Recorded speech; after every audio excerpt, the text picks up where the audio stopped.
everything, every waking day, every night will be revolving around the first priority, and that's talent acquisition. If we can just keep the local talent at home, like I said, then I really do think that we're cooking with gasoline.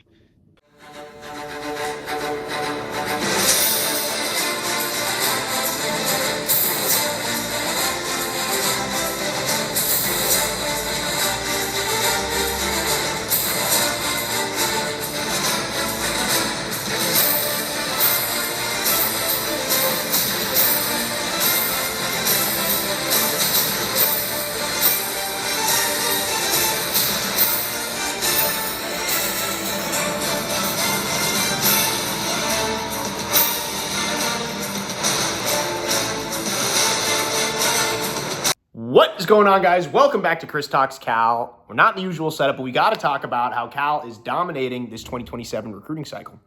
Now, a lot of reasons I talked about Cal being a sleeping giant in the past was the money, it was the quarterback, but a lot of it was the fertile ground of California, how it's got the best players in the nation. We've got 9 4-stars in this recruiting class, including 6 right in the state of California. Cal commit Elijah Staples made headlines when he said, "The best in California play in California." Said that to a reporter. And as simple as that sounds, that has not been the case for the past decade. If I pull up the state rankings for 247, it might make you cry, man. We're nowhere to be found on it. We have more 4-star commits from the state of California in this recruiting class halfway through the cycle than we have had for the past 10 years combined. Now, we knew Tosh Lupoi is an expert recruiter, but it's awesome to see the early signs that this new staff really knows what they're doing in terms of being on the trail. And he's doing all of this. They've got us at the number 18 class in the nation without a proof of concept. He doesn't even have a year of success to point at to right now to these recruits, and he's still getting them. We had Jaron Kiave Sangapulatele, host 4-star recruit offensive tackle Isaiah Bertola from the same hometown, Eva Beach. These guys were teammates in Hawaii. And we saw a guy in Isaiah Bertola who was 100% to USC on Crystal Ball commit to Cal shortly after that visit. Awesome to see that level of buy-in from a superstar like JKS helping out us build that Hawaii pipeline. And remember, him and Isaiah won't play together until JKS is a junior. So that's a great sign for his long-term presence in Memorial Stadium. Cal has 4 different wide receiver 4-stars in this class, tied for number one in the nation at the position. And a big reason is because they are lining up to catch passes from JKS, but also Dane Weber after him. Dane Weber, the number 1 quarterback recruit out of the state of California. We had to beat out the QB guru Lincoln Riley for this guy. And if you know anything about Lincoln Riley, he only offers studs. And it's easy to see why he wanted this guy. 6 feet tall, one of the prettiest deep balls I've ever seen. He's smooth in the pocket. He's fast enough to pick up a first down for you, mobile quarterback. I mean, just look at this rollout. It speaks for itself.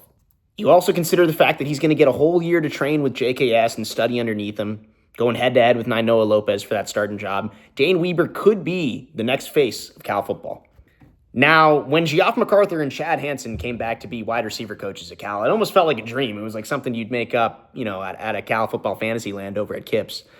But just as amazing as their careers were, we're seeing that they're great recruiters because they can relate to these kids. They wore the uniform. They did the damn thing. Why would you not want to come play for them? And we're seeing the dividends already. DeMar DeZern, 5'10", 4-star, absolute burners, 4.4 track speed. And he's going to come right away, I bet, and help in that slot position. Great get. We got Zion White, the number 2 player in all of Hawaii. Came over largely for the Polynesian culture, he said, and probably going to live in the Poly house. Another great get. Charles Davis, top 100 player in the nation. Can play tight end or wide receiver. Cal fans, little trivia question. When was the last time Cal had a top 100 recruit in the nation? Not counting JKS, he was technically transferred. When? Now, I made a whole video detailing the greatness of the Cal secondary and talking about how over the past 10 years, basically every single starter at that position has played in the NFL in some capacity. Just absolute greatness out of that position. We're DBU. Let's be real. We really are, man. And it's awesome to finally see us actually recruiting like a DBU, not just developing guys, but getting some of the top players. Duve Williams might be my favorite recruit in this class. 6 foot, rangy, out of Inglewood, California. Absolute stud. Camille Loud, number 2 player in Nevada, 4-star recruit. And Miles Baker, the safety out of Sierra, California. That's 3 of the top secondary players in the whole nation already in this recruiting class, as they're really coming in to see the world-class defensive coaching that we've got over here, and they're going to develop themselves. If we were taking 3 stars and 2 stars in some of the league, what are we going to be doing with the top corners in the nation? It's been awesome to see Cal, for the first time in my life, finally acting like we really are the flagship university of this state and actually keeping its top players home in Berkeley, going head-to-head with Oregon, USC, Alabama, the Blue Bloods. And we're not done yet. Hayden Stepp, the number 62 player in the nation, would be our high-risk recruit even yet, is down to Cal and Oregon. He's out of Bishop Gorman, so we're going to see that decision in the coming weeks. Eli Woodard, another stud receiver, plays for Dane Weber's high school in Temecula, down to Cal and Miami. So we'll see how those shake out. But whatever happens, it's been a smashing success in the early recruiting cycles for Tosh LaPointe and company.